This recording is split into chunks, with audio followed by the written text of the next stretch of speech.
Buenas tardes a todos y bienvenidos a la segunda edición del consultorio de finanzas personales de Rankia. Como sabéis, para que si estáis asistiendo por primera vez, esto es una iniciativa que hemos lanzado desde todos los departamentos de Rankia para mejorar el conocimiento y la estructura financiera, el conocimiento financiero en nuestros asistentes y usuarios. El formato, como sabéis, es puramente interactivo. Durante todas estas semanas hemos ido recopilando preguntas que nos han ido enviando los usuarios acerca de dudas básicas sobre finanzas personales y algunas no tan básicas y reflexiones. Y intentaremos durante este periodo responderlas, este tiempo que compartimos con ustedes, responderlas. Tenemos hoy, como siempre, invitados desde todos los GAPs, desde todos los departamentos de Rankia. Contamos hoy con la presencia de Lorena González, que es la responsable de todo el departamento de ahorro en Rankia. Tenemos también a John, que es nuestro responsable de toda la parte de formación, escuelas de negocio y de la parte también de formación financiera. Me presento también para los que no me conozcáis, soy Luis Ángel, soy el responsable del departamento de bolsa. Y nada, pues al lío. Vamos a estructurar para que tenga un orden lógico y los demás y podamos seguirlo por bloques. Es decir, el primer bloque lo dedicaremos a ahorro y algunas preguntas que nos han entrado acerca de hipotecas y financiación. Esta parte, con la parte de ahorro la comentará mi compañera Lorena y la otra parte de financiación, de hipotecas y demás, tenemos acumuladas las preguntas y las responderemos que nos han dejado nuestra compañera Lorena Romero, que lleva la parte de hipotecas, nos ha dejado su valoración acerca de las mismas. Después pasaremos a la parte de todas las preguntas que tenemos acumuladas de fondos de inversión. Y por último cerraremos con toda la parte de bolsa, brokers y todas las dudas que tengáis en ese punto. Os animo que durante los bloques que tengamos transmitáis las preguntas para no tener que estar volviendo a los mismos y tener un orden lógico en el tema de las preguntas. Pues sin más introducción, vamos a comenzar. Como dijimos, introduzco a mi compañera Lorena González, que es la responsable del departamento de ahorro. Allí ella lleva toda la gestión de tener el foro de bancos y entonces esta parte de toda la parte de depósitos, cuentas nóminas, es decir, es nuestra especialista desde Rankia para esta parte del mercado. Entonces, tenemos una pregunta aquí acumulada que teníamos para ella y que nos hacen la siguiente pregunta. ¿Qué producto de ahorro infantil recomendáis? Lorena, cuando quieras. Hola, buenas tardes a todos. Bueno, me presento, soy Lorena, la responsable de ahorro en Rankia y nada, pues respecto a la pregunta de qué producto de ahorro infantil recomendamos, ahora mismo el producto más sencillo para empezar a planificar el ahorro infantil son las cuentas de ahorro, ya que es una forma fácil y segura de comenzar con los ahorros. Es cierto que, como, bueno, como sabemos todos, la rentabilidad no es demasiado elevada como puede ser en otros productos, pero como parte positiva es lo que hemos comentado antes, que es un producto sin riesgo y muy sencillo de gestionar. Lo único que necesitaremos para abrir este tipo de cuentas será o bien el DNI del niño o la niña o el libro de familia. Aunque también puede ser recomendable que los padres sean los que abran la cuenta de ahorro, ya que están ofreciendo una remuneración mayor para las cuentas de ahorro no infantiles e ir destinando una parte del ahorro a la cuenta infantil. Esto que comentas me parece interesante. ¿A qué se debe más o menos esa diferencia entre rentabilidad al depósito de un adulto al de un niño? ¿Será por el plazo a que se establece o cómo funciona? Realmente no tiene un funcionamiento establecido, pero es verdad que las entidades no están haciendo gran esfuerzo en promocionar ese tipo de productos. O sea, se están enfocando más hacia a lo mejor cuentas de ahorro para adultos, como puede ser MyInvestor, que ofrece el 1%.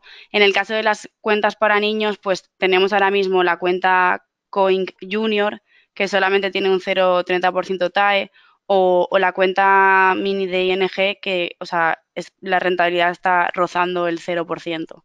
Entonces, los esfuerzos de las entidades están más por la parte de otro tipo de productos. Perfecto. Otra duda que se me genera en cuanto al ahorro infantil, comentabas la documentación que hay que presentar. Es decir, yo si tengo un hijo, puedo con el DNI de mi niño hacer una cuenta separada y se le puede hacer tarjetas a este tipo de cuentas o no. Sí, con el DNI del niño se podría abrir la cuenta, pero no permiten tener vinculada ninguna tarjeta, ni de crédito ni de débito y tampoco domiciliar ningún recibo. Son cuentas exclusivas para el ahorro. Perfecto. Tenemos otra pregunta acumulada acerca de toda esta parte de ahorro y nos preguntan acerca de en qué rentabilidades se están moviendo los depósitos y sobre todo en a qué plazos en el mercado español, sobre todo. A ver, pues en el mercado español la verdad es que la rentabilidad es muy baja. Ahora mismo quizá el depósito más rentable sería el de Banco Pichincha al 0,70% TAE y esa es la rentabilidad más elevada. O incluso BFS que sí que ofrece cerca del 1% TAE, pero es para importes superiores a 100.000 euros. Y como sabemos, el fondo de garantía de los depósitos solamente garantiza 100.000 euros, así que no sería muy conveniente depositar más dinero en ese tipo de productos. Cuando te refieres a BFS y Banco Pichinche, entiendo que al final son entidades reguladas en España también, porque son bancos, Banco Pichinche es un banco, sí, creo no reconocer ecuatoriano, pero que tiene sucursal en España. Así es, están adheridos al Fondo de Garantía de los Depósitos de España. Entonces, en caso de quiebra de la entidad, pues quien garantiza los ahorros de los clientes es España. Nos ha entrado una pregunta acerca de las cuentas infantiles. ¿Cómo debemos hacerlo para que no se incurra en donación?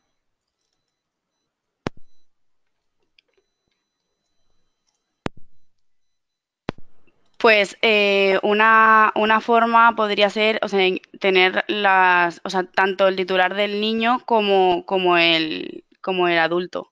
Entonces no se incurría en donación. Sí, yo recuerdo que cuando yo estuve un tiempo empleado en una entidad bancaria, lo que se hacía era esto, es decir, aparte de la cuenta del niño, también estaba como titular los padres en las cuentas. Vale, pasamos a la siguiente pregunta que tenemos acumulada para la parte de ahorro y nos preguntaban acerca de las tarjetas para viajar. Sé que habéis hecho un post acerca de esto y sobre todo los que estamos cada vez viajando más por Europa y demás, todavía queda la mentalidad de ir al banco, enviar el dinero, pagar la comisión para que me den libras, esterlinas y demás. Y muy poca gente creo que conoce las ventajas de las nuevas tarjetas y demás. Y además hay mucha confusión sobre ellas. ¿Puedes clarificar un poco acerca de cómo funcionan estas tarjetas y demás para sacar dinero del extranjero sin pagar muchas comisiones? Sí, a ver, la parte de acudir al banco a cambiar la moneda, pues creo que está un poco obsoleta ya que ahora tenemos bastante, o sea, en cuanto a las tarjetas, creo que se están adaptando mucho a las necesidades de cada uno y a la hora de viajar al extranjero, y si nos llevamos una tarjeta, debemos tener en cuenta varias comisiones que nos pueden cobrar. Hay, a grandes rasgos, tres. La comisión que tendremos por sacar dinero en el cajero, la comisión por cambio de divisas si estamos viajando a un país fuera de la zona euro y también el surcharge fee, que es una comisión propia del cajero en el que vayamos a sacar dinero. Sí, empezando por la comisión por sacar dinero en el cajero, dependerá mucho de si estamos en un país de la zona euro o en uno de fuera. Ya hay muchas tarjetas que no cobran ese tipo de comisión y podemos tener grandes ventajas si las conocemos. En cuanto a la comisión por cambio de divisa, puede venir bien porque saquemos dinero en el cajero o a la hora de pagar en un establecimiento. Hay que tener en cuenta sobre todo el tipo de cambio que se va a aplicar, ya que el cajero, si estamos sacando dinero en el extranjero, el cajero nos aplicará una comisión, pero nos dará a elegir entre aplicar su comisión propia o la de la tarjeta, que en este caso sería el tipo de cambio de Visa o de Mastercard. Debemos elegir siempre la parte del tipo de cambio de nuestra tarjeta propia porque será mucho más beneficioso para nosotros que la del cajero. También es cierto que hay algunos bancos, por ejemplo, Evo Banco, que está aplicando una comisión propia, pero también será más elevada que la de la tarjeta. Y por último, la surcharge fee es una comisión poco conocida en España, aunque quizá ahora ya nos suene un poco más por el caso de CaixaBank, que hace unos años decidió empezar a cobrar 2 euros a todas las personas que no fuesen de la propia entidad. Entonces, en el extranjero este es un hábito muy común y no podemos evitar esa comisión. O sea, nos la cobrarán sí o sí si sacamos dinero fuera de España. Sí, la pregunta que me genera este tipo de tarjeta, vale, solicito la tarjeta, me voy al extranjero y pago. ¿Se me aplica la comisión y después me la reembolsan? ¿O cómo funciona estas tarjetas? Creo que las más famosas creo que son las de Binex. He visto también N26 puede ser. Me suenan varias porque hace poco estuve en el extranjero y me recomendaron varias y por temas de tiempo no me dio tiempo a sacarme ninguna de ellas, pero quería saber más o menos en qué se diferencian entre ellas y cuáles hay. Sí, exacto. Normalmente el funcionamiento de esas tarjetas es, o sea, tú vas al extranjero, pagas, o sea, sacas dinero en el cajero y tú verás en tus movimientos de la cuenta que se te ha cobrado una comisión, pero que instantáneamente se te devuelve. Es cierto que ese tipo de tarjetas tiene un límite, en plan, no puedes sacar todas las veces que quieras, sino, por ejemplo, como comentabas, en el caso de Binext, te permite sacar dinero de forma gratuita en el extranjero hasta 3 veces al mes y con un máximo de 200 euros. Luego, el otro caso que me comentabas, Luis, era la tarjeta N26.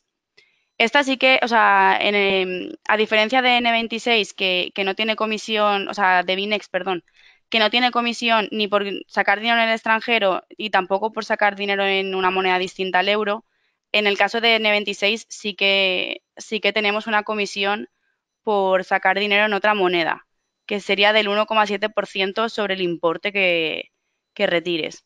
Nada, el funcionamiento es el que he comentado, se te cobra la comisión, pero al momento se te devuelve siempre y cuando estés cumpliendo con los requisitos que se te solicitan.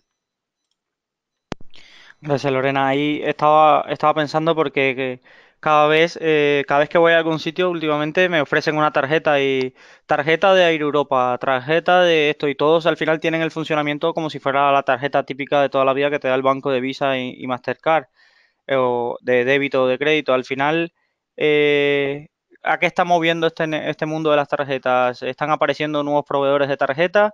¿O cuál es la competencia que hay aquí para entenderlo un poco? Porque los otros días estaba en el aeropuerto y me chocó eso, que me ofrecieron una tarjeta de Euro Europa, pero no para ganar puntos ni nada, sino para como si fuera una tarjeta de pago normal. Y entonces me sorprendió esto.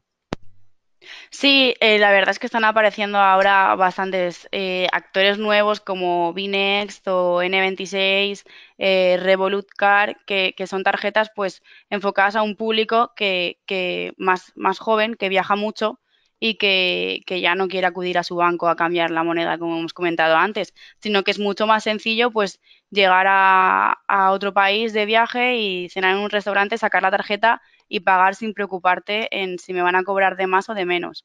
Entonces creo que eso es muy interesante, o sea, son muy interesantes todas las entidades que están llegando nuevas de cara también a tener mayores ventajas el público. Gracias. Tenemos otra pregunta acumulada relacionada con ahorro. Esta parte aquí quizás voy a intervenir más yo. Nos preguntan acerca de las garantías de cobertura que tienen los depósitos de vida ahorro que ofrecen las compañías de seguro. No sé si quieres comentar algo aquí, Lorena. Si no, voy a enlazarla con la parte de los unit link que me habían preguntado. Sí, a ver, los depósitos están garantizados por el Fondo de Garantía de los Depósitos y los seguros están garantizados por otra entidad, que es creo que es el Consorcio de Compensación de Seguros. Que no es un fondo de garantía como el de los depósitos, sino tiene otras características diferentes. Sí, hasta ahí en esa parte coincido. Sí, la parte de seguros y seguros de vida al final va por el consorcio de seguros a los cuales se hacen aportaciones también. Voy a leer una pregunta que me hacían sobre los Unit Link, como nos preguntaban si era un buen método de ahorro y si qué producto de inversión tiene deducciones fiscales. Voy a enlazar la pregunta y ya luego de esto vamos a cerrar la parte de que teníamos en ahorro. Si alguien tiene alguna pregunta sobre el tema de ahorro, que nos la indiquen y la hacemos en esta parte para que la responda nuestra compañera Lorena. Los Unit Link, para que lo entiendan, es un producto que se han creado sobre todo las aseguradoras que lo que hace, en pocas palabras, al final estás pagando, tú ahorras 300 euros, ¿vale? Una parte de esos 300 euros, vamos a llamarle 20 euros, se dedica a pagar un seguro de vida, que es lo que estás pagando, es un seguro de vida, y la otra parte lo inviertes en una cartera, una cesta de fondos de inversión, ¿vale? Entonces, es un producto compuesto. ¿Por qué? Por un seguro de vida y una cesta de fondos de inversión. Ahora, ¿qué ventajas tiene un Unique Link? Por ejemplo, la cesta de los fondos de inversión, generalmente cuando vamos al banco y demás y nos ofrecen un producto de inversión, generalmente nos ofrecen un producto de inversión. El Quality, el BVA, bueno, voy a decir el fondo más vendido, que es el BVA Quality, no sé qué. Da igual la rentabilidad que tenga y lo que te prometan y las comisiones que tengan, te ofrecen ese. Los Unit Link tienen la ventaja de que tú puedes escoger, o así ya están funcionando, la cesta de fondos de inversión que quieres. Es decir, tienes una determinada, llamémosle, flexibilidad en este punto. Tú todos los meses vas aportando a tu seguro de vida Unit Link, vas a tener una parte que se va a destinar a pagar la prima del seguro de vida que estás contratando y la otra parte se va a invertir. ¿Esto qué implica a largo plazo? ¿Es un buen método de ahorro? Sí, en mi opinión, y voy a recalcar siempre que diga las cosas que son mi opinión, ¿es el mejor método de ahorro? Para el que no quiere un seguro de vida, está empleando dinero en pagar un seguro de vida que podría estar mejor invertido. Si la persona lo que quiere es ahorrar, existen otros métodos para hacer un ahorro periódico que no un unit link. Además que los unit link tienen, por supuesto, un coste para toda esta parte de la cartera de fondos de inversión y hay que ver el coste al que te someten para contratar este producto. Entonces, que eso también hay que verlo y habría que analizar por qué propuesta en cada caso particular. Entonces, es lo que te digo, si queremos contratar un seguro de vida y además queremos invertir, disculpen, una parte de nuestro ahorro, puede ser un producto interesante a largo plazo.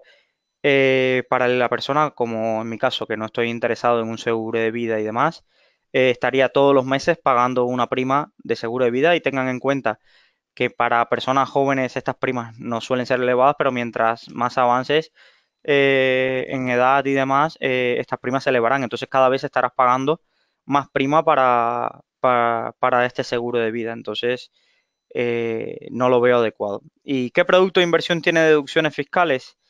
Aquí el más conocido y el baluarte es en los planes de pensiones, que tienes hasta 8.000 euros, mientras que no lo cambien. Hay varios rumores de, bueno, hoy se han rechazado los presupuestos y demás, pero una de las propuestas fiscales que había rondando por ahí era quitar la deducción de 8.000 euros a los planes de pensiones que tenían, que tienen la fiscalidad. Tú si aportas hasta un límite de 8.000 euros en los planes de pensiones te los puedes deducir en tu declaración de la renta.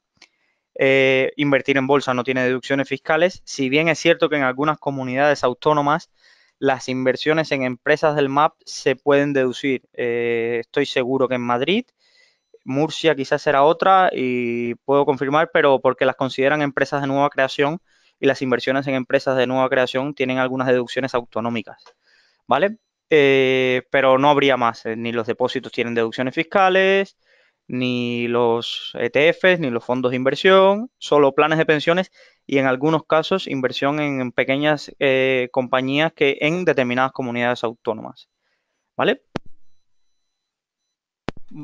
Vamos a consultar. Se nos han ido acumulando preguntas para ti, Lorena. Nos preguntan, por ejemplo, el Dream te ofrece vuelos con una gran bonificación y cuando vas a pagar no puedes hacerlo con ninguna de las tarjetas, ni con PayPal. Solo puedes pagar con una tarjeta especial que tiene un coste y que deriva en un precio final sin bonificación. ¿Cómo se llama esto?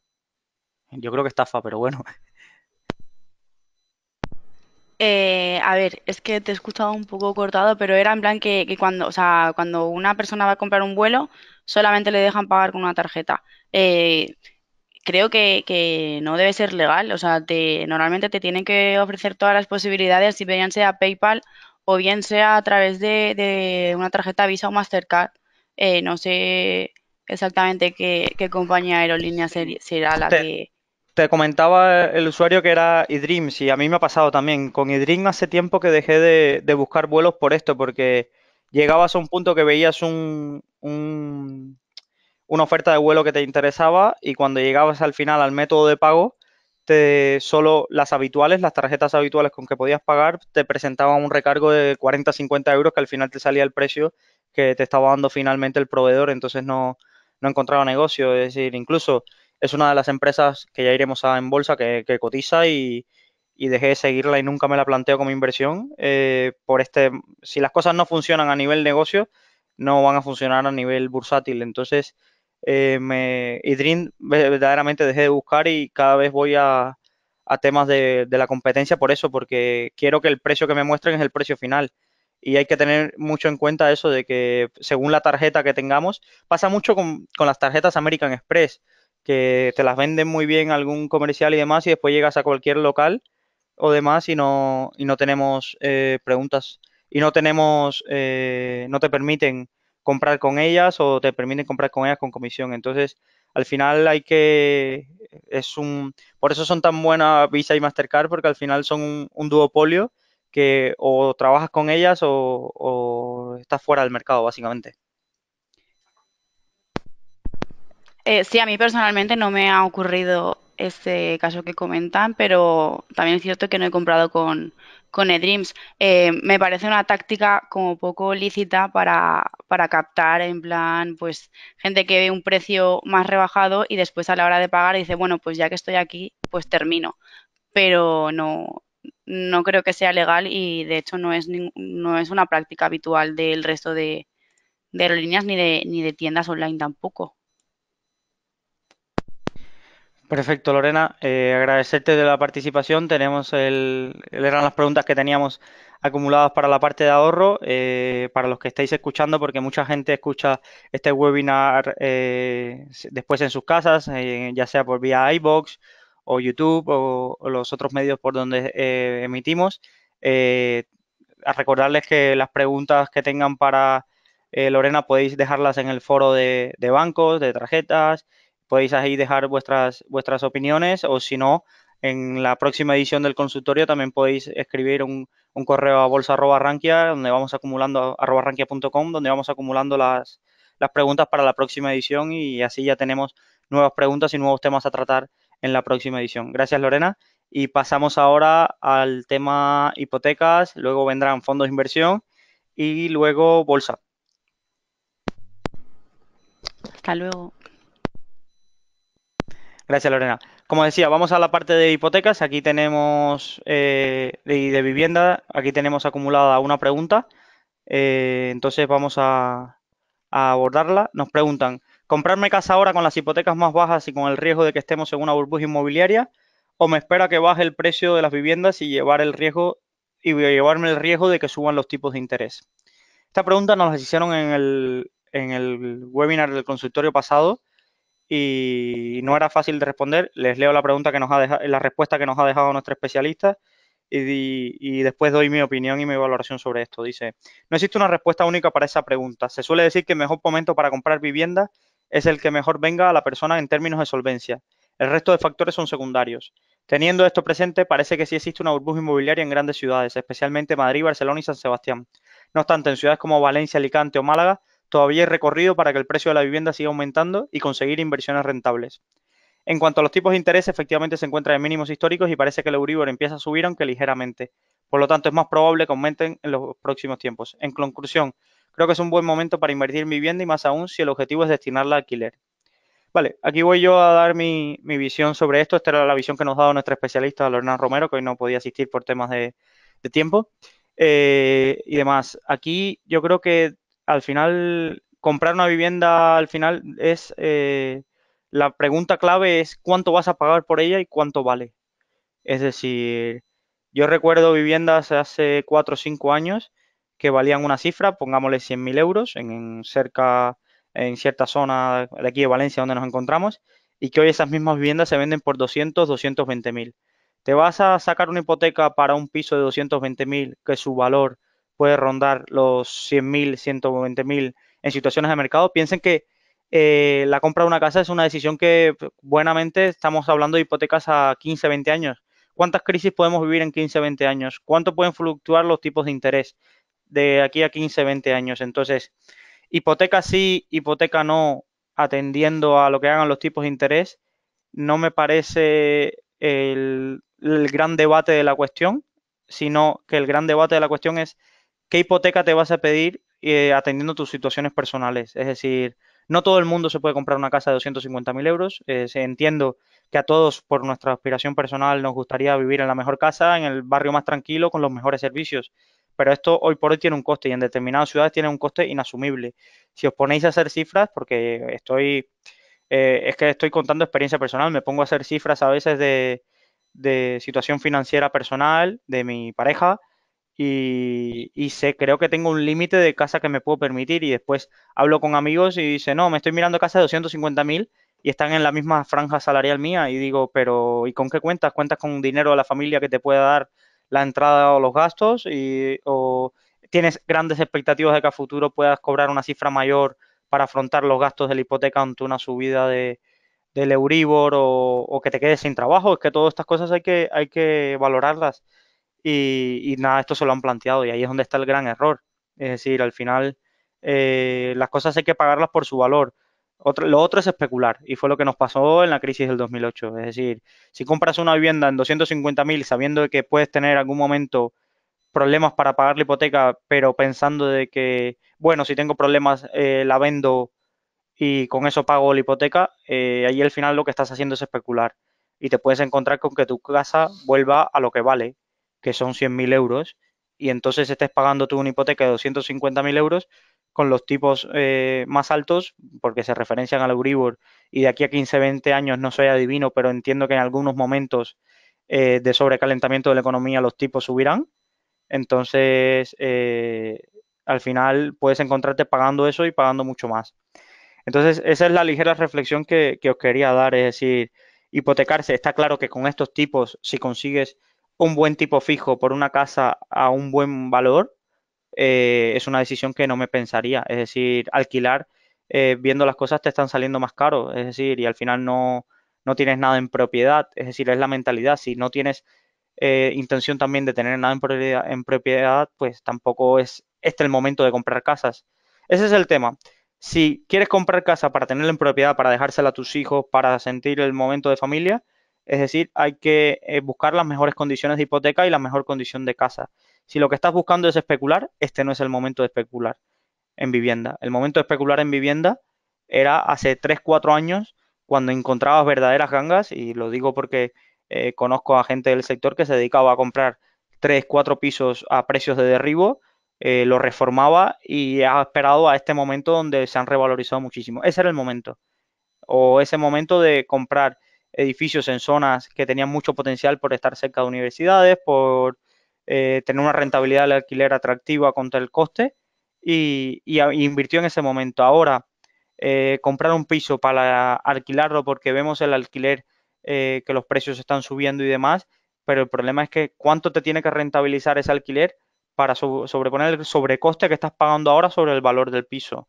Entonces, en ese sentido, yo invito a reflexionar. Al final, hagáis vuestros números. Recuerden que los pagos de hipoteca se dice siempre que no deben representar más del 30% de los ingresos de la familia.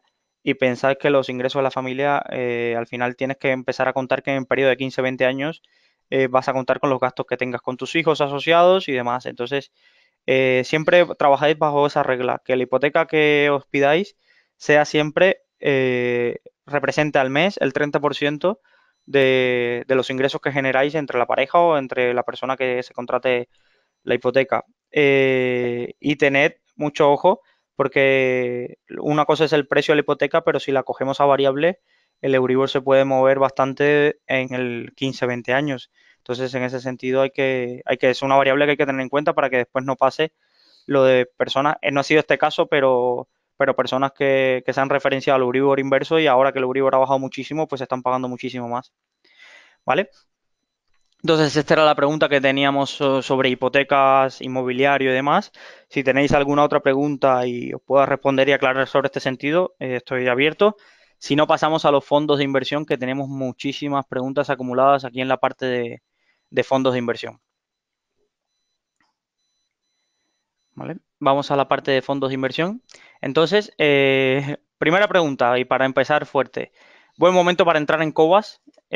Para los que estéis un poco fuera de contexto, ¿qué es Cobas? Al final, Cobas es una de las gestoras independientes. Gestora al final, porque recuerden que el nivel que hemos establecido es introductorio para estos webinars y consultorios. Entonces, una gestora no es nada más que una empresa que se dedica a crear fondos, instrumentos de inversión, que es lo que le llamamos fondos, que invierten en compañías, y la gestora al final lanza sus productos de fondo de inversión para que tanto minoritarios cuando me refiero es público como nosotros, particulares e institucionales inviertan en esos productos. Entonces, Cowas es la gestora y tiene varios fondos de inversión.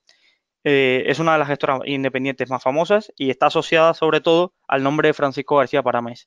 Para los que no conozcáis a Francisco García Paramés, es sin duda el inversor contemporáneo más famoso de España y es más famoso, se ha ganado esa fama debido a sus rentabilidades pasadas. Ojo, rentabilidades pasadas no significan rentabilidades futuras.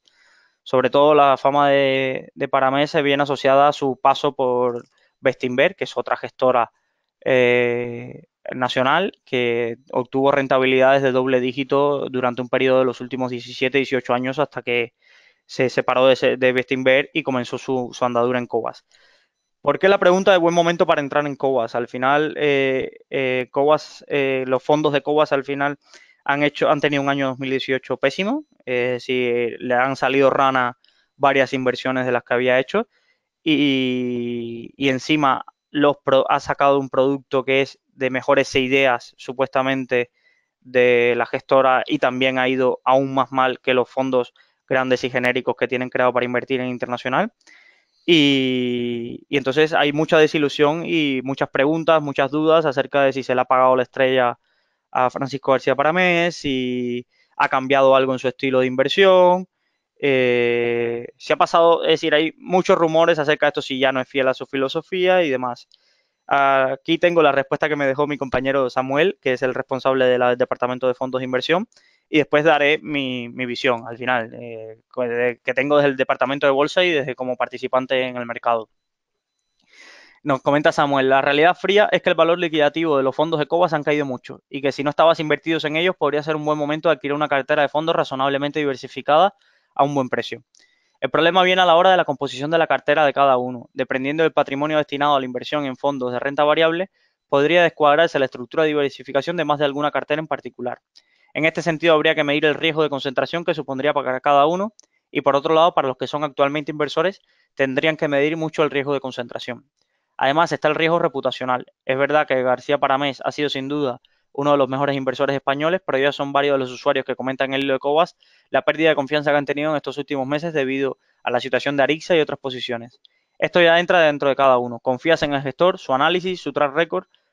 Si estas respuestas las tienes, su decisión es más clara.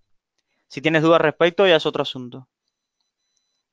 Entonces, yo aquí, esa es la visión de Samu, mi compañero, y coincido. En buena parte sí, en buena parte no. ¿Qué quiere decir esto? Ojalá estaría hoy se pudiera haber conectado para tener este debate. Yo creo que Cobas al final ha pagado caro una moneda y no entiendo el empecinamiento de la apuesta a la que han hecho con Arixa. Es visión personal, no soy quien para criticarlo y demás, pero cuando manejas un vehículo de inversión, al final no tienes que pensar tanto en lo que tú creas que es bueno y que va a funcionar para aquí, pero hay unos partícipes que también tienen sus plazos y a los que hay que responder que es su dinero al final. Entonces, Arixa evidentemente fue un error, confiaban en el director de la compañía por su antigua experiencia con otra compañía que fue un gran éxito para MES, pero simplemente se ha notado la ruptura con los comunicados. Arixa sacó un comunicado diciendo que no apoyaba la idea de Paramés y ahí se rompe en la confianza que existe entre un fondo y un gestor y la compañía. Y cuando se rompe eso, yo creo que con el universo tan grande de compañías que hay en el mundo, que pueden estar bien gestionadas, que pueden cumplir ciertos criterios para un fondo de ese tamaño, se debería haber reconocido el error, como han hecho, que eso lo han hecho, pero haber salido. No ahora que están ahí esperando la oportunidad, los que tuvieron la posibilidad de escuchar a Cobas, de la oportunidad de que, bueno, ahora sí es el momento de invertir porque ahora ya está tan abajo que no puede bajar más. Pero es que esto le hace flaco favor a la filosofía, es decir, con tantas empresas en el mundo es necesario tener el 9% de la cartera en una empresa que ya ha sido reconocida como un error de inversión, con un management que no confías. Para mí no es necesario, no hay esa necesidad, pero al final, es decir, no he sacado yo un 15% de rentabilidad anualizada todos los años y ahí respeto muchísimo a Paramés. Y la pregunta original era si es buen momento para entrar en Cobas. Si es, si, y acuérdense que recuerden que no podemos al final dar consejos de inversión, es depende de cada uno. Si no tenemos nada de cartera internacional y estamos pensando en un largo plazo, 5 o 7 años, y no éramos inversores dentro, sin duda es una oportunidad buenísima porque yo no soy de los que creo que se le apagan la estrella a determinado inversor y demás, sobre todo inversores que tienen este tiempo. Hay operaciones, inversores que salen mal y hay que aceptarlas, ese es el mercado, salen mal, pero por una que sale mal hay 10 que salen bien y Cobas tiene un equipo de analistas espectacular que viajan por el mundo, se reúnen con las compañías y eso es una oportunidad que como inversor particular no tenemos y al final tiene una cartera que ya nos gustaría a algunos tener esa capacidad de análisis de esas compañías. Ahora, el error siempre está con este tipo de cosas en poner todas las gallinas, todos los huevos en una misma cesta. Es decir, Cobas yo le destinaría una parte de mi patrimonio ahora en este momento, antes no entré, no me interesaba quizás las propuestas de tankers que estaban ofreciendo, conozco más o menos el sector, tengo familia en ese sector y es un sector que no me gusta. Es decir, puede ser muy rentable a largo plazo, sí, está muy barato, sí, pero es un sector que no me gusta. Entonces, cuando veo carteras que no me gustan, no entro, pero esa es mi decisión personal. En este momento que tiene una cartera y el valor liquidativo ha bajado tanto, pues me lo podría empezar a plantear. Aunque para mí sigue siendo un gran freno y esto es un gran freno para muchos inversores, pero quizás por mi ser vago como inversor es tener que abrirme cuenta en un comercializador propio en ellos, es decir, para poder contratar sus fondos. Es decir, sé que no es problema, ya les gustaría a ellos estar en todas las comercializadoras posibles, pero en mi caso es un filtro que me cuesta porque el papeleo y demás no me compensa teniendo a disposición en alguna comercializadora fondos con similares carteras y demás. En ese sentido está el debate de Cobas. Tengo varias preguntas acumuladas de Cobas. Hay un usuario que nos dice que Cobas está empecinado en un valor que es Arisa y parece que no levanta cabeza. Ya lo comenté, es decir, no entiendo, no lo entiendo, es decir, si reconociste el error y crees que el error es el management, seguir ahí, que ahora el management lo va a hacer bien, ahora que ya ha bajado no puede bajar más. Yo creo que cuando se rompe la confianza ahí se acabó la inversión. Y el universo es bastante grande y los analistas de Cobas bastante buenos como para seguir gastando tiempo en esa acción. Eso significa que nos preguntan que Cobas Internacional hay que salir ya o esperar.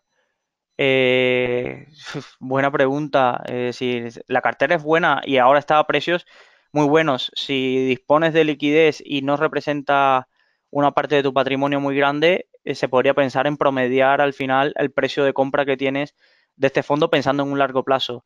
Si estás pensando que a corto plazo, en un año, se recupere todo lo que ha perdido, es difícil. Es decir, al final lo atractivo de fondos de inversión es que puedes traspasar entre ellos sin pagar peaje fiscal. Entonces, el Cobas Internacional, la cartera es muy buena, los analistas siguen siendo buenos. Ahora, no pongamos, es lo que digo, diversifiquemos. Tienes el Cobas Internacional, busca otro fondo que siga otra estrategia y te creas tu cartera de fondos para no depender de este tipo de errores, para eh, no depender de estos errores. Es decir, el problema es que confiamos ciegamente en un gestor, se equivoca, el gestor sigue teniendo su sueldo bastante decente porque los tienen, y uno que estaba destinando todo su patrimonio a invertir en fondos lo ha perdido. Eso es lo que no puede pasar. Entonces, por eso siempre tenemos que destinar a la inversión lo que nos sobra y con un horizonte temporal muy, muy claro. Es decir, porque el gestor va a seguir cobrando, es decir, y sabemos que cobran millones y si algunos se los ganarán, otros no, pero en estos casos hablamos de números de 6 cifras. Entonces, cuidemos nuestro dinero, diversifiquemos. Sí, está muy bien Cobas, pero es que está muy bien Magallanes, es que está muy bien AZ Valor y son carteras distintas. Por suerte son carteras distintas. Entonces, está muy bien. Hay carteras de fondos que me estás preguntando que tienen muy buena pinta. Lo que quiero especificar es que no invirtamos en fondos que al final mires las carteras y al final estamos invirtiendo en lo mismo, porque aunque tengan otro nombre, al final estamos invirtiendo en los mismos sector o producto y eso es donde caes en un riesgo de que ante una caída de mercado, pues se te venga todo abajo y tus ingresos, al final, que esperabas tener unos ingresos derivados de los fondos de inversión, no los tienes, mientras que los gestores sí tienen su salario. Entonces, en ese sentido hay que tener aquí muy claro que la industria funciona así. Es decir, ellos ganen o pierdan, ganan más o menos, pero ganan bien. Es decir, ganan bien. Es decir, uno sigue teniendo su salario de normal, de trabajo normal, pero los gestores ganan muy bien. Ganen o pierdan a estos niveles. Entonces, diversifiquemos bien, tengamos ahí y siempre con lo que nos sobra, no con dinero que tengamos de nuestro día a día y que vayamos a necesitar. Es decir, el que invierta en Cobas, en Magallanes, o en AZ o en cualquier fondo de inversión, pensando que de aquí a 3 años va a haber duplicado su capital, es que tenemos posibilidades de perderlo la mitad que sacar esa rentabilidad. Es así, es así. Hay que ir de poco a poco con aportaciones periódicas a largo plazo y creándose una cartera con la que uno esté contento. Es decir, no porque yo solo me conozco a Paramés y a esto no invierto en más nada. Eso es decir, ahí eso es un error. Es decir, tienes que empezar a mirar, empezar a ver sectores, empezar a ver cosas. Ese es lo difícil de la inversión, es decir, el tiempo que consume. Es decir, no todo es tan fácil como yo pongo todo mi dinero a este gestor y a esto y me olvido. Es decir, sí, puede pasar y que puede que se te salga bien, pero puede que no y que te tengas un año así y cuando mires tu cuenta tengas un -30 y entonces te entran las dudas y siempre te dan la confianza de esto es a largo plazo y demás, pero somos humanos. Con un -30, todos los días yo miraba mi cartera y decía, uff, ¿qué hago? ¿Qué hago? Y pues, estuve tranquilo y en enero hemos recuperado y en enero todo ha ido muy bien, pero que hay que entender esa parte también del negocio y hay que entender cómo funciona. Vale, para ir avanzando un poquito, que se me han ido acumulando las preguntas, yo de Cobo Internacional, por dar mi opinión, yo creo que sigue siendo, yo no he perdido la confianza en ellos, es decir, lo hacen bien y simplemente analizaría el peso en la cartera que le otorga sacar a cosas arriesgadas.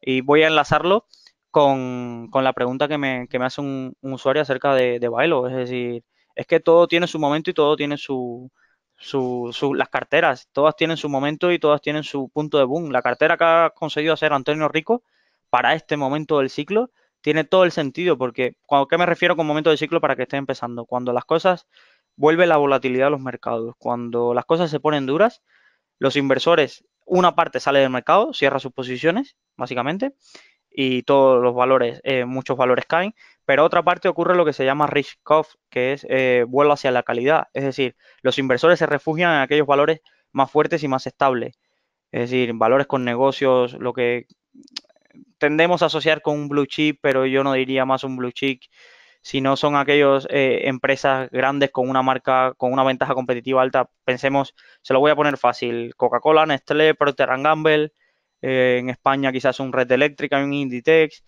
Y si nos fijamos, eso es lo que ha pasado en el último semestre del año, todos los mercados cayendo y valores como Red Eléctrica pasando, obviándose todas sus dudas de 12 a 19. Entonces, este momento era para tener un mayor peso en carteras de ese tipo a tener carteras en sectores, a tener peso en nuestras carteras, ya sea de fondos o de acciones, en sectores tocados o sectores que están esperando un recovery, una recuperación. ¿Por qué? Porque cuando las cosas van mal, los sectores que más dañados están generalmente no suelen ir bien, suelen ir aún más castigados y aún se ponen más baratos. Entonces, ¿qué estaba pasando con todas estas carteras tan conocidas que estaban invirtiendo en sectores muy tocados, digamos en los tankers, en sectores de materias primas y demás? Y esto representaba un riesgo que cuando llegaron, volvió la volatilidad, lo sufrieron en sus carteras. Entonces, Baelo es un fondo que lo está haciendo bien. Tengo un aprecio personal a Antonio Rico de leer sus escritos y en su blog cuando los tenía. Luego lo tenía, no, lo sigue teniendo y lo seguía desde ahí. Y la cartera que tiene mucho sentido, sobre todo pensando para un inversor promedio. Es decir, es el típico fondo que las personas entienden lo que ha comprado. Y eso es muy importante para dar seguridad al partícipe. Hay muchos fondos que yo los veía y decía, los partícipes cuando vengan mal dadas, van a salir de aquí porque es que no entienden las empresas que tienen en el fondo. Y en Baelo tú ves cada compañía y le entiendes y demás. Y si ya seguido a esto le sacas el plus de que si las puede comprar a buen precio, que es lo difícil en este tipo de compañías, ya creas una cartera bastante sólida pensando en el largo plazo y pensando en reinversión por dividendos. Es decir, yo creo que es un fondo acertadísimo para esta parte del ciclo en el que estamos y con unas comisiones que le favorecen muchísimo, con unas comisiones que le favorecen muchísimo. Tiene la pega de que está en Esfera Capital, que no es la gestora que más facilidades dé a los usuarios. Creo que está trabajando entre ellos muy fuerte para que sea más fácil acceder al fondo y demás. Creo que está en algunas otras comercializadoras como Ambank y Inversi, si mal no recuerdo. No quiero mojarme, sé que en Ambank está, pero sí, es un fondo que ha abierto el debate de hacer una cartera muy buena y no tener que cobrar el 1,35 más 9 que nos tienen acostumbrados todos los fondos de inversión, que es un debate grande acerca de ellos y las comisiones que te cobran, ganes o pierdas. ¿Vale? Nos preguntaba un usuario acerca de promediar pérdidas. Esto es otro gran debate. ¿A qué me refiero con promediar pérdidas? Es el debate de si algo ha caído, debo comprar más para mejorar mi precio de compra acerca de un producto. Es decir, para el que esté por primera vez escuchando esto, al final el concepto es yo tengo una inversión a 20, tengo invertido 100 euros. Si mi inversión baja a 10, tendré invertido 50 y tengo un precio de compra de 20. Es decir, la pregunta es, si tengo otros 100 euros, invertir 100 euros a 10 y promediar mi precio de compra a 15 o no? Es decir, bajar mi precio de compra a 15, pues depende cómo uno quiera aumentar la exposición a un valor y lo confiado que esté y el dinero y liquidez que ponga. Es decir, ahí, en ese sentido, mi estrategia al final es de ahorro periódico, vaya bien o mal, yo ahorro, pero sí es cierto que cuando estas caídas de diciembre aproveché y puse más dinero, pero por confianza personal en los fondos en los que estoy. Es decir, tengo confianza personal, pero ese es mi caso. Es decir, y aporté un poco más mientras más caía. Es decir, si el fondo se hubiera seguido cayendo, es decir, hubiera perdido más dinero, sí, seguramente. Por eso te digo que es una estrategia que cada uno tiene que valorar personalmente. Que es la realidad, y por suerte los fondos en enero se han recuperado y con esa cantidad que puse, es decir, ya me encuentro en ganancias con algunos fondos que a final de diciembre no estaban, es decir, tenía un -5, un -6 y eso me ha permitido hacer una posición a un mejor precio. Es decir, pero ya os digo, es decir, el promediar pérdidas al final puede caer. Hay gente que conocí que siguió promediando popular hasta que no tuvo acciones. Es decir, las tengo 1 euro, vale, a 0,50 sigo comprando más, a 0,30 sigo comprando más y al otro día se despertaron con cero y perdiendo todo su valor. Entonces, ojo a esto, es decir, no nos encaprichemos también. Si algo sigue cayendo, llega un momento en que no compensa seguir poniendo dinero por muy buena recuperación que pueda tener luego. Es decir, ya os digo, hay 1.000 fondos, hay 1.000 acciones. No nos enamoremos de 4 o 5, no nos enamoremos de 4 o 5. Es decir, y así eliminamos el riesgo no sistemático, ¿vale? El riesgo sistemático, ¿vale? En este sentido, creo que respondí a esa pregunta. Vamos a avanzar. Eh, No es posible saber dónde tiene su dinero invertido el gestor.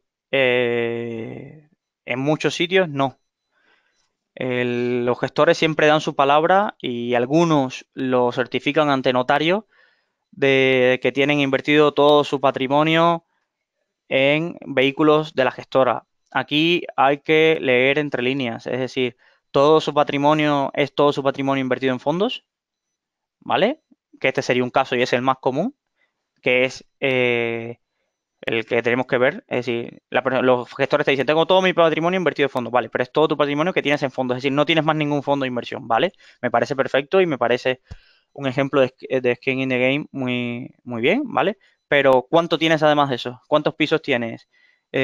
¿Cuántas inversiones tienes? Es decir, entonces, eh, una cosa es todo tu patrimonio global metido en fondos, que no creo que sea así, y en lo que nos cuentan y demás. Hay una iniciativa que ha hecho Oros, los antiguos de Metagestión, que puedes ver en su página web cada una de las aportaciones que va haciendo. Y ves ahí, el gestor ha comprado tanto del fondo y los tienes ahí súper detallados y me parece una iniciativa espectacular. Hay otros que ya os digo, lo certifican ante notario, que está certificado ante notario de que su patrimonio está ahí. Otros es su palabra, aunque no te dicen cuánto ha invertido en cada uno de los vehículos, en caso de las gestoras grandes, cuánto tiene diversificado en cada uno. Otros dan entrever más o menos que cómo lo van otorgando pesos entre los distintos fondos. Pero ya os digo, es decir, esto sí te muestra que el gestor está alineado, es muchísimo mejor, pero tampoco nos ceguemos, es decir, si tiene su sueldo, tiene su reputación, que me va mal aquí, al final puedo ir a otro sitio, entonces los particulares muchas veces no tenemos eso. Entonces, atentos a esto y está muy bien que se jueguen su dinero como en cualquier proyecto empresarial, pero no nos ceguemos tampoco con esto. Es decir, si mañana un proyecto de esto se arruina, ellos habrán perdido buena parte de su dinero, un 70-80%, pero seguirán teniendo un 30%, que es mucho más que quizás que el 100% de nuestro dinero. Entonces, no nos ceguemos y no seamos fanboys. Es decir, diversifiquemos, diversifiquemos, diversifiquemos. Porque así no pasaremos sustos. Así no pasaremos sustos. ¿Vale? Voy a avanzar un poquito. Ya creo que respondí a esta respuesta, a la pregunta de si podíamos saber. Nos dicen, todas, AZ, Magallanes, excepto, pierden cuando tocan estos momentos. Sí, si las carteras van muy enfocadas a sectores no cíclicos o sectores que sufren con la volatilidad, o con el caso, por ejemplo, de True Value. True Value, cuando volvió la volatilidad, yo soy partícipe de True Value, pero lo daba por asumido de que iban a haber pérdidas, y pérdidas cuantiosas. ¿Por qué? Porque el tipo de empresas que tiene es de las primeras que la gente se sale. Y al final un fondo, cuando compra una acción, necesita que alguien le venda, y cuando vende una acción necesita que alguien le compre. Y de estas acciones son de las primeras que se sale. Y sabía que iba a tener, es decir, ahora confiaba en los gestores y confío en los gestores para que salgan de ese momento, y que cuando el momento del ciclo sea más favorable para ellos puedan salir adelante. Sí, lo confío y por eso sigo. Si no confiara, hubiera cerrado mi posición y ya está, antes, cuando empezaba empezaron a aparecer estos signos. Pero lo que no quiero, lo que no hago es trading con los fondos. Es decir, me cuesta mucho, por ejemplo, confiar en un gestor y en un fondo. Me lo estudio bastante, estudio en lo que invierten y tomo mi decisión a partir de eso. Lo que no voy haciendo es trading de ahora quito de aquí, muevo para acá, porque no es mi plazo de inversión. Mi plazo de inversión al final va a 5 o 7 años para tener la rentabilidad que quiero llegar, y con aportaciones periódicas. Entonces, eh, por eso no empiezo a hacer trading de mover. Cobas ha caído un 20, le pongo a Cobas y lo quito del otro que me ha subido un más 10 y lo voy moviendo así, porque para mí es desgastante, y creo que tampoco no va a suponer un gran cambio en rentabilidades de estar haciendo todos estos cambios. Entonces básicamente no me compensa. Nos preguntan, eh, ¿vale? ¿Qué pensáis de metagestión en la actualidad y de metavalor?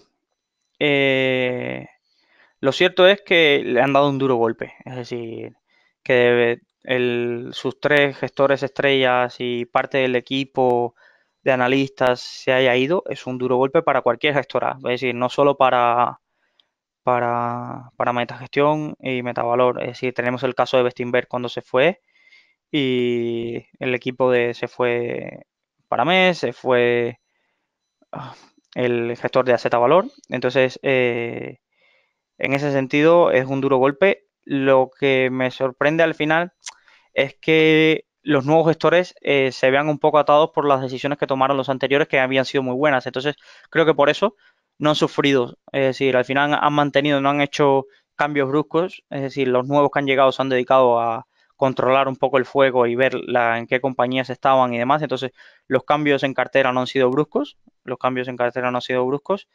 Entonces han podido mantener un poco la estabilidad de resultados comparado con la competencia y comparado con los propios Oros, que tampoco ha tenido un comienzo muy brillante su gestión. Entonces, la pregunta es, ¿me cambio o no me cambio? Me lo han preguntado varias veces. Es decir, ¿estabas en Metavalor por el valor que aportaba sus gestores, los tres que se han ido, o por la filosofía que transmitían, la forma de lo que veías en sus fondos y demás? Si estabas por los tres gestores, es decir, los tienes en otro sitio. Es decir, está claro que los tienes en otro sitio. Entonces ya no tiene sentido estar aquí. Si estás por la filosofía de metavalor, la filosofía que puedan tener estos nuevos gestores o por lo que ves que tienen en la cartera y porque mantienen, no tiene sentido cambiarte. Porque entonces tú estabas por la cartera que tienen, por lo que estaban invirtiendo y demás. Entonces, si te gusta todavía la cartera que hay en Metavalor, ¿para qué te vas a cambiar a otro sitio? Es decir, en este sentido, al final hay que valorarlo. Es decir, pero está claro que si estabas por los resultados que han mantenido Alejandro Martín, Miguel Rodríguez, como gestores de Metabolón, no tiene sentido que sigas ahí. Es mi opinión, ¿eh? Estoy siempre hablando de mi opinión.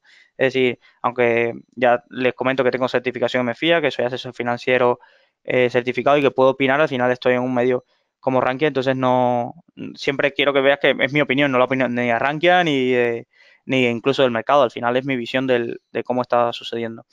Nos preguntan, ¿no era cierto que la filosofía value era comprar acciones de empresas que estando eh, con una cotización inferior tiene un valor en libro superior? Sí, sí, la filosofía es esa.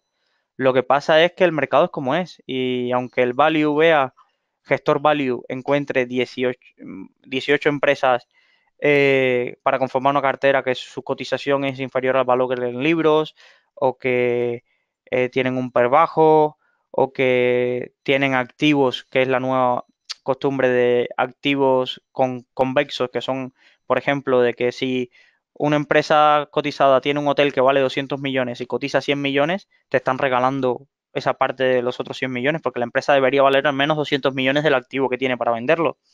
Entonces, sí, lo que pasa es que no están solo los value en el mercado y entonces los value para que es decir, su cartera suba, alguien tiene que creer eso mismo también.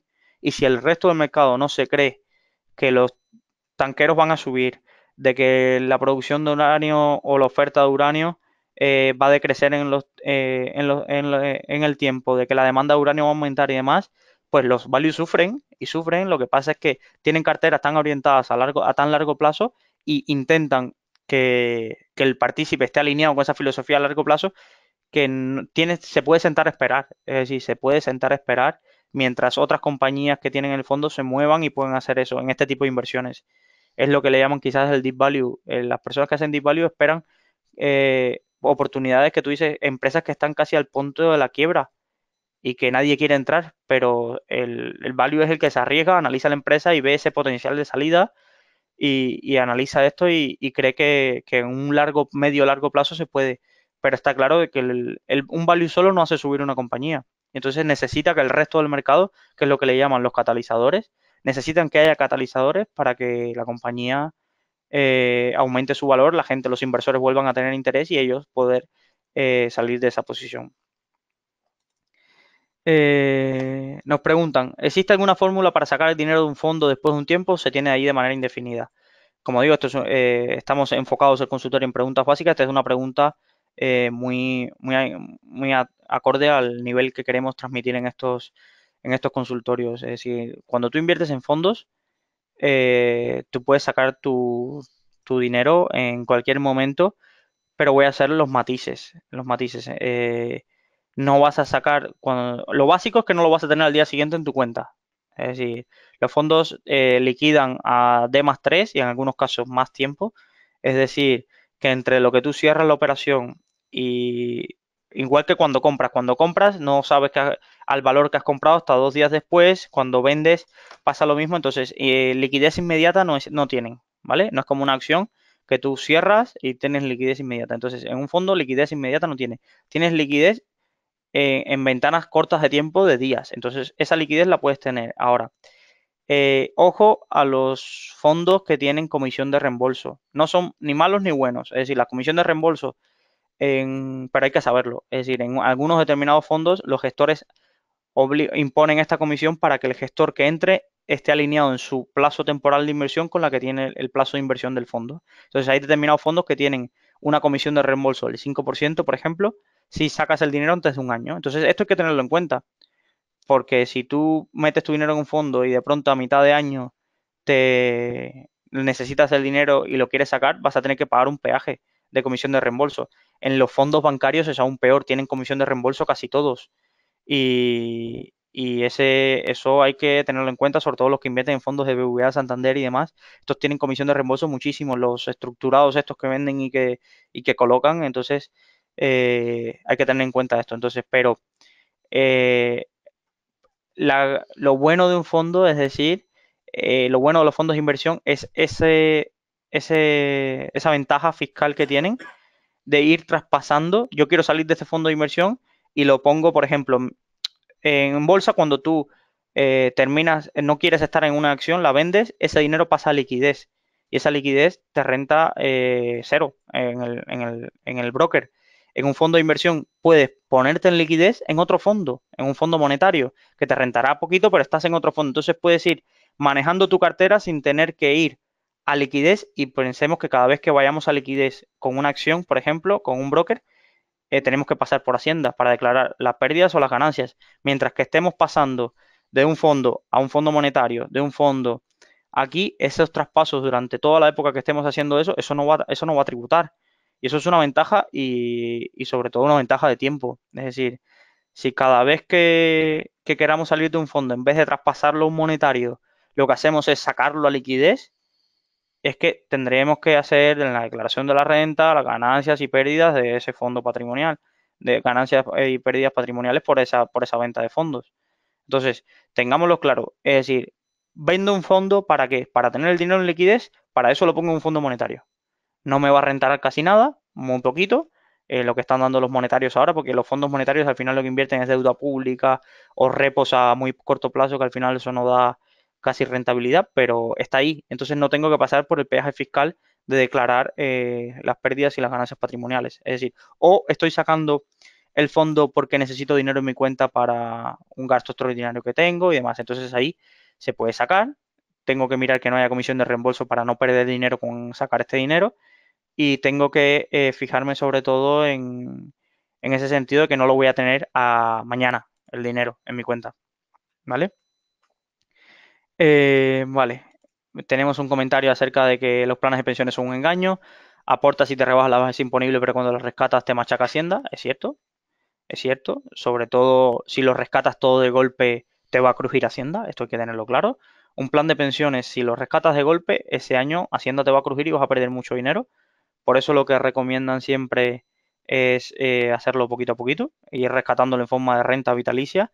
Lo que pasa es que, claro, después que tú llevas 20 años aportando 30 años a un plan de pensión, quizás mucha gente se hace la idea de que voy a sacar mis 100.000 euros y los voy a disfrutar. Pues sí, los puedes disfrutar, pero pasar por Hacienda.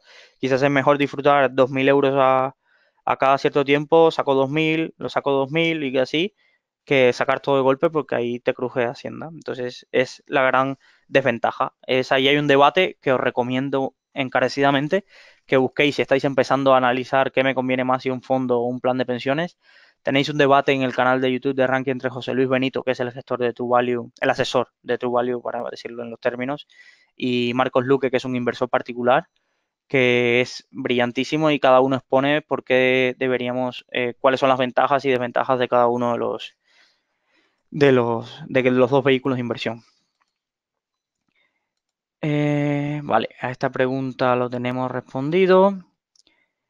Nos preguntan, de forma simplificada, podemos decir que en el mundo de las finanzas se divide entre renta fija y renta variable, y si se remunera bien el ahorro, la renta variable empieza a perder. En un nivel muy, muy básico de causa-consecuencia, sí. Lo que ha pasado a nivel mundial durante mucho tiempo en la historia de la bolsa, que siempre decimos que no se tiene por qué repetir, es que cuando las inversiones seguras, o lo que llamamos las inversiones libres de riesgo, dígase el bono alemán, el bono del tesoro a 10 años americano, deuda pública de determinados países, se remunera a unos tipos altos, la renta variable sufre salidas de dinero y por tanto cae. Entonces, sí, entonces esta relación hay que tenerla en cuenta, y por eso siempre se dice, atentos que el bono americano a 10 años ha sobrepasado el 3%. Es un umbral que ya empieza a ser atractivo para determinados inversores y van traspasando sus carteras de renta variable a renta fija, a este tipo de cosas, y por tanto si sale dinero a la renta variable, por tanto caen. Es decir, cae la renta variable. Es una relación que se ha dado en el pasado, es decir, no tiene por qué ser ciencia exacta, no es ciencia exacta, y tengamos en cuenta esto, pero es una cosa a tener en cuenta, porque es que es lógico. Es decir, al final somos seres que invertimos aversos a riesgo. Entonces, si hay algo que me está dando un 3% fijo y mi objetivo es de un 4% anual, ¿por qué voy a tener todo mi 100% de cartera en renta variable? Si tengo asegurado un 3% en determinada renta fija, entonces es así, es algo lógico y hay que tenerlo en cuenta. Vale, tenemos otra pregunta. Al liquidar un fondo y pasarte a otro de otra gestora, ¿cómo se hace para no tributar dado que has comprado otro fondo? Esto cuando se hacen los traspasos de fondos entre gestoras, aquí no soy especialista, pero juraría que se considera un traspaso para no pasar por Hacienda. Es decir, lo consultaría con mi compañero, es decir, me pase la consulta al email a luisangel@rankia.com. Pero en muchos casos de traspasos de una gestora a otra de capital, que en muchos casos creo que se hacen los mecanismos, ha pasado con cambios de fondos que han estado en una gestora y se han ido a otra, para que no se considerara traspaso fiscal. Es decir, no estoy seguro, por eso no quiero mojarme, pero juraría que se habilitan mecanismos para que no se considere que te has ido a liquidez, ¿vale? Sino que es simplemente un traspaso entre fondos. Nos preguntan también, tengo por aquí varias preguntas. Si invierto en bolsa y en fondos, ¿cuántos papeles tengo que hacer al año? Coincidimos en la respuesta cuando la vimos todos los responsables de departamento y serán muchos. Entonces, ¿cómo? Es decir, ¿hay que hacer muchos papeles al año?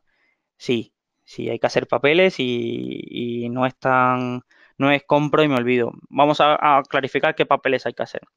Si me abro cuenta en una distribuidora que tiene muchos fondos de inversión, dígase Renta 4, dígase Esfera, dígase Anbank, dígase Inversis, dígase Gesuris, cualquiera de estas, tienes que hacer el papeleo para abrirte la cuenta allí. Ese es el primer papeleo. Si vamos a hablar de un broker, tienes que hacerte el papeleo para abrirte cuenta en el broker, que cada vez va menor, es decir, cada vez mejoran sus altas online, pero es papeleo. ¿Cuáles son los problemas cuando empiezan a aparecer? ¿Vale? En el caso de inversión en fondos, con las gestoras independientes. Las gestoras independientes, por tema de cuentas ómnibus y demás, desde las grandes comercializadoras, no ofrecen a la mayoría de gestoras independientes, tienen que llegar a acuerdos y demás. Entonces, la realidad es que no ofrecen a la mayoría de gestoras independientes. Y si te ofrecen, lo que te ofrecen es un clon del fondo en Luxemburgo. Entonces, si tú quieres contratar el fondo COBAS, por ejemplo, y tienes cuenta en Renta 4, no puedes. Entonces, tienes que irte a la gestora y abrirte cuenta en la gestora. Entonces, ya tienes el papeleo en Renta 4 y papeleo en la gestora de COBAS. Que ya os digo, para alguien que esté acostumbrado a este tipo de cosas es muy sencillo y compensa, pero hay que tenerlo en cuenta. Entonces, con broker, ¿cuándo empieza el papeleo? Sobre todo el papeleo empieza si tienes brokers internacionales. Es decir, el problema con el broker nacional es que es caro y el problema con el broker internacional es que a pesar de ser barato, los papeleos y el tema fiscal hay que ver si compensa. Es decir, todos los inversores que tengamos cuenta en DeGiro e Interactive Broker, que son así los brokers internacionales más famosos que hay hoy por hoy en España, sabemos que tenemos que presentar el modelo de 6 sí o sí, si tenemos inversiones activas a 31 de diciembre, y para aquellos que superen los 50.000 euros tienen que presentar el modelo 720, ¿vale?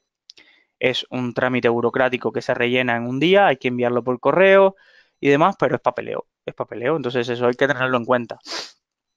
Hay que tener en cuenta también que si inviertes en bolsa y demás, en la declaración de la renta no es presento el borrador, autocompletar el borrador y lo presento. Es decir, a los que estamos acostumbrados a que no tenemos que declarar muchas cosas en la renta ni cosas raras, que es simplemente descargar el borrador y todo está correcto y lo presento, pues cuando inviertes en bolsa y en fondos no es del todo así. En fondos está mucho mejor planificada la cosa porque ya la Hacienda te pone en tu declaración los datos por defecto. En bolsa no, en bolsa hay que meterlos a mano. Y los traders tienen una faena increíble de meter a mano todas estas cosas para luego no tener problemas con Hacienda. Entonces, es decir, ese papeleo existe.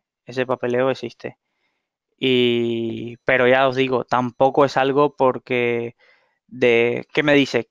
¿Quieres perder tu dinero por temas de inflación o haces papeleo e inviertes y intentas que tener una rentabilidad, pues a mí me compensa. Es decir, hay momentos que me planteo el debate siguiente, me compensa pagar una comisión un poco más alta en un broker nacional y no presentar los modelos estos, eso ya es otro debate y yo creo que dependiendo del patrimonio que tengas, que si las comisiones te representan poco porcentaje, quizás compense eso, pero eso es otro debate.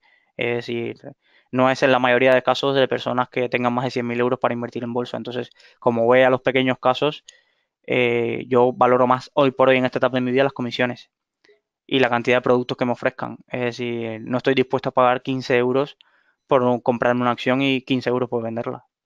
Si a cambio de eso tengo que presentar un modelo, pues lo presento, pero entiendo que ciertas comisiones en brokers nacionales es un atraco.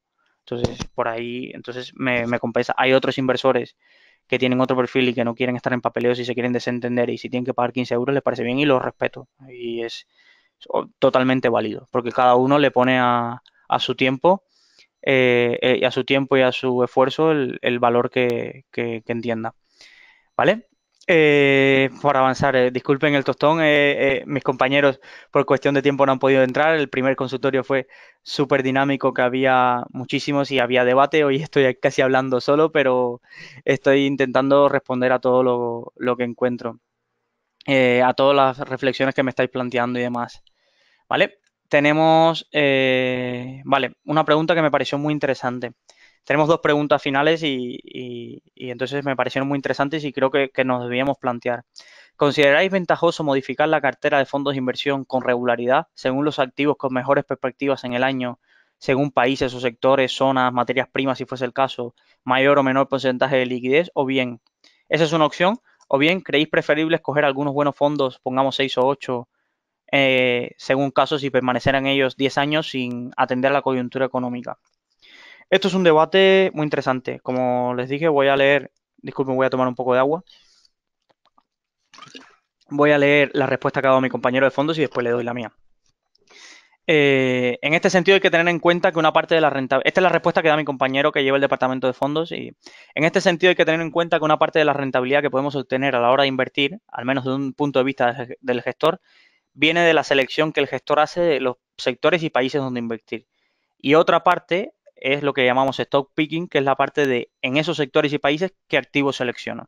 A la hora de invertir en fondos, esto se traduce en cierto modo a nosotros. Es decir, tenemos el asset allocation, que es en qué sector y en qué país invierto, cuando decidimos invertir en fondos de Estados Unidos, China, y stock picking cuando seleccionamos en tipos de fondos de esos países, que es small cap Estados Unidos, grandes compañías europeas. Entonces, con esto quiere decir que ese riesgo ya lo está asumiendo como inversores a la hora de seleccionar un fondo. Si además le añades el problema de saber escoger el momento ideal para estar invertido en qué activos, la cosa se complica. En definitiva, si no tienes claro cómo hacer esta distribución de patrimonio a la hora de elegir fondos y no tienes el conocimiento, y mucho menos para haciendo ajustes, no compensa la primera opción. Lo mejor en este caso sería contemplar un fondo flexible global de manera que delegas también esa parte de la decisión. Es decir, o si te ves con la suficiente confianza hacer esta distribución por ti, escoger de manera diversificada fondos que inviertan en distintos países, capitalizaciones y filosofías de inversión. Incluso contemplando algún fondo de renta fija que ayude a diversificar el riesgo de cartera. Suena a parrafada, pero es muy interesante lo que expone mi compañero. Mi compañero básicamente lo que os está diciendo es decir, ya es difícil escoger un fondo de una zona y dentro de un país, por ejemplo, quiero invertir en Estados Unidos, vale, pero ¿en qué quieres invertir en Estados Unidos? ¿En biotecnología de Estados Unidos? ¿En grandes compañías? ¿En un fondo que se indexe al SP o en un ETF que se indexe al SP que ya dice, bueno, están las 500 empresas más grandes y mejores de Estados Unidos? Entonces, esa es una selección. Y eso ya es suficientemente complicado como para añadirle además de, bueno, pero quiero ahora Estados Unidos este año, pero a partir del semestre siguiente creo que va a haber problemas con las elecciones y voy a salir de Estados Unidos y me voy a mover a India, que lo puedo hacer muy bien. Rusia también voy a dedicar una parte de mi cartera. Esto es para un nivel muy avanzado y esto es lo que hacen los selectores de fondos de inversión. Hay fondos que son fondos de fondos que se dedican a seleccionar distintos fondos para crear carteras según lo que tienen ese tipo de fondos y se crea una cartera de fondos. Esto es súper complicado y es un arte. Es decir, no jugar a esto con poco conocimiento o con muy poco tiempo es complicado. Lo que sí yo recomiendo, y sí lo recomiendo muchísimo, es saber en qué invierte cada uno de los vuestros fondos y no duplicar. Es decir, yo soy muy celoso de no tener fondos duplicados que no tengan ni hasta compañías duplicadas porque me estoy exponiendo dos veces al riesgo. Eh, lo he comentado en otras ocasiones, yo tengo apuestas personales, pero mis apuestas personales en determinados fondos, que pueden ser a regiones y demás, son a largo plazo. Es decir, por ejemplo, tengo un fondo que ahora sale mucho en los periódicos y me asusta, es el Renta 4 Latinoamérica, pero porque conozco mucho la región. Para los que no me conozcáis, soy de Cuba, viví 20 años ahí y conozco mucho la región, las dinámicas de la región y demás, y para mí me parece un buen sector, un buen momento para estar invertido allí. A partir de ahí, si yo me pusiera a pensar, es un nivel más allá, es decir, ¿cuáles son los mejores fondos para invertir ahí? Vale, quiero un fondo que me invierta en Colombia, pero no en Brasil o no en México. Es un nivel tan avanzado que no me siento capacitado. En algún momento espero llegar a ese punto, pero para poder seleccionar activos individuales, porque te quitas, cuando tienes activos tan globales, al final te expones a que las rentabilidades o no sean tan grandes en un sentido de que te puede golpear por un lado este tipo de cosas. Por ejemplo, un fondo de emergentes es muy amplio, tienes Brasil, tienes Rusia, entonces Brasil puede ir como un tiro, pero si Rusia va mal, ese fondo de emergentes no va a ir como un tiro. Entonces, lo ideal sería en un mundo donde tuvieras todo el conocimiento de poder hacer apuestas localizadas, porque ahí es donde encuentras la rentabilidad, pero como no me siento capaz, pues voy a algo más genérico. Entonces, esa es una de mis apuestas personales. Otra, tengo un fondo para pequeñas y medianas compañías. Tengo un fondo, no el de Baelo, pero muy parecido, un ETF para grandes compañías que reparten buen dividendo. Entonces, esa es mi apuesta personal. Es decir, hay otras carteras. Enrique Roca publica una cartera muy interesante de fondos, cada uno para cosas, pero sobre todo eso, como particulares, revisemos que no tengamos ni en sectores, ni en activos, ni en fondos duplicadas inversiones, porque es después la típica pregunta que quiero transmitir y que me han transmitido varios durante la preparación de este webinar. Es que tengo 10 fondos y me caen todos. ¿Esto para qué tengo 10 fondos? ¿O por qué pasa esto? Es decir, es porque tus 10 fondos al final lo que están expuestos es a renta variable norteamericana, por ejemplo. Entonces, si va mal la renta variable norteamericana, por X o Y motivo, van a caer. Tengo, aunque 10 fondos expuestos a la guerra comercial entre China y Estados Unidos. Pues sí, los tienen los 10 fondos expuestos a eso. Entonces, por ejemplo, y lo digo así, es decir, mi cartera ha estado en rojo y la salva, que estoy invertido en un activo en que casi nadie está invertido, que es Latinoamérica. Y Latinoamérica este año, si he mirado el índice brasileño después de la victoria de Bolsonaro, ha ido como un tiro. Ha ido como un tiro y he tenido esa suerte de que me ha salvado el año mi cartera, esa inversión. Pero si hubiera tenido mis otros tres fondos, hubiera perdido un 15, un menos 20 de mi cartera. Entonces, ¿por qué? Porque esa parte de mi cartera sí estaba muy expuesta a renta variable norteamericana, a renta variable de pequeñas compañías que están sufriendo y demás. Y de todo esto se va aprendiendo. Lo importante, quiero que transmitir también esa idea y la he leído varias veces y me parece muy bien. A veces le damos demasiada importancia, tenemos sesgo a la cantidad de veces que nos equivocamos y a las pérdidas le damos una importancia. Lo importante, yo creo que es no perder, es intentar de un golpe no perderlo todo. Es decir, van a llegar pérdidas, pero hay que intentar que esas pérdidas no sean irreversibles. Es decir, por eso no pongo el 100% de mi inversión ni en el mejor gestor del mundo, no pongo 100% de mi patrimonio ahí. Porque hay que intentar, eso tienes un riesgo de pérdida irreversible de tu cartera. Si tienes una cartera de 10, 15 fondos, este riesgo se te reduce bastante y te puedes equivocar en uno, te vas a equivocar seguramente en uno, igual que seleccionando acciones, te vas a equivocar. Es que los gestores, que son gente que se dedican a esto, que llevan 20 años, se equivocan, ¿cómo no te vas a equivocar tú? Entonces, pero eso no va a hacer que pierdas todo tu dinero, que es lo más importante aquí, porque más allá de sacar rentabilidad, la premisa básica de cualquier inversor tiene que ser mantener su capital. Entonces, si vamos por la premisa básica de mantener su capital, una premisa es no perder todo tu dinero. Y por eso defiendo tanto y lucho tanto porque los inversores no caigan en determinados timos. Y que parece que no los hay, parece que son mitos, pero día sí, día no, recibo llamadas de personas que pierden 25.000 euros, 30.000 euros por caer en chiringuitos financieros. Y parece que está muy lejano, pero es simplemente porque la gente no tiene la cultura financiera de cuánta rentabilidad se puede esperar en un tiempo como ahora.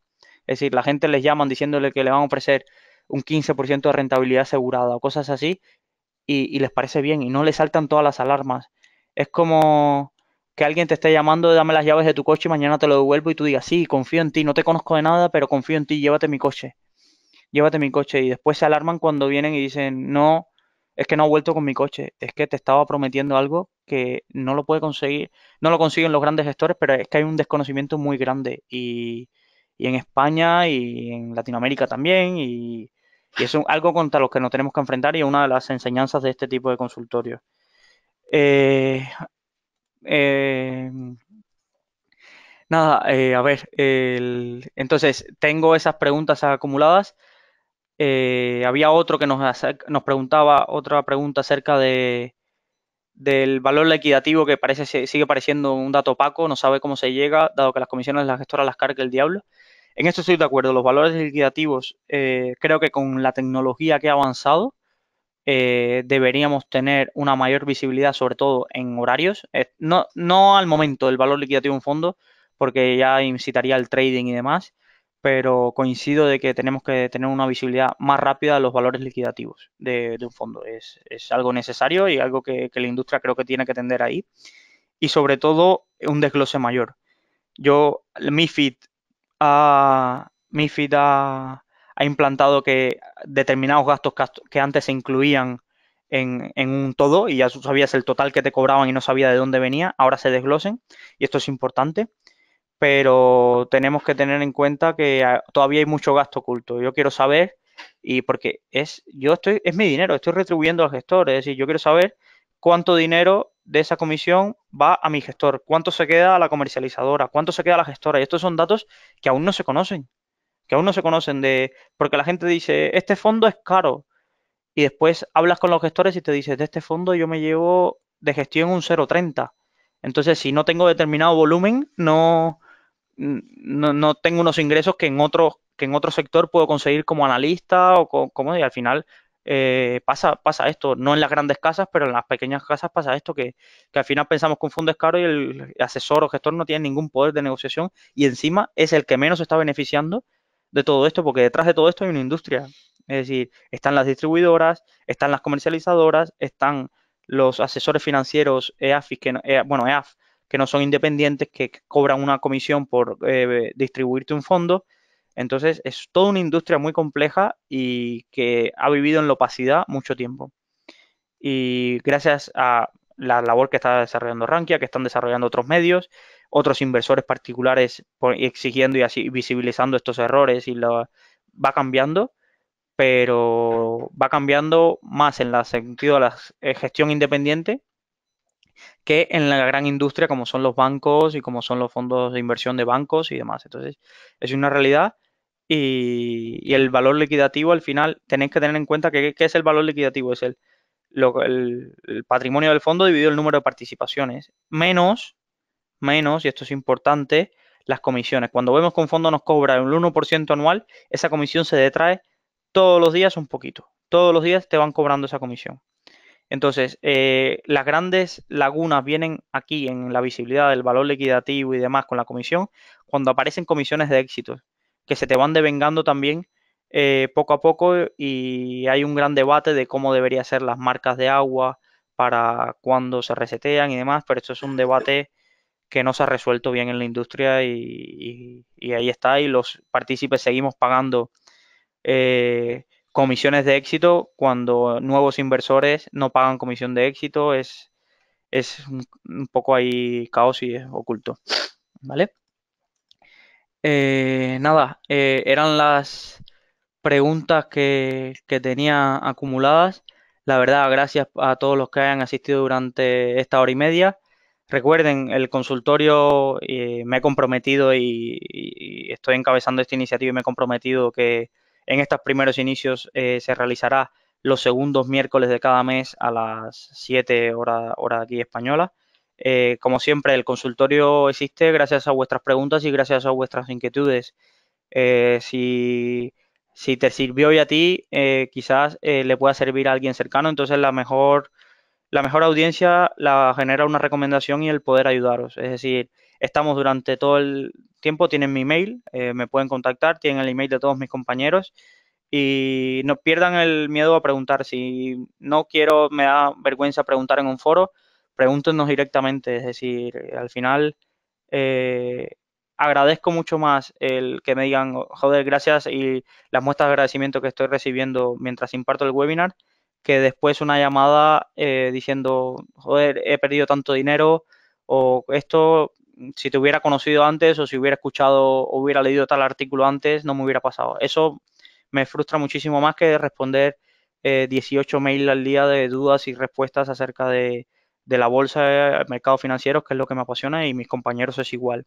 Entonces, muchísimas gracias a todos y espero veros el próximo miércoles de marzo, el segundo miércoles de marzo, a esta hora. Gracias y hasta una próxima ocasión.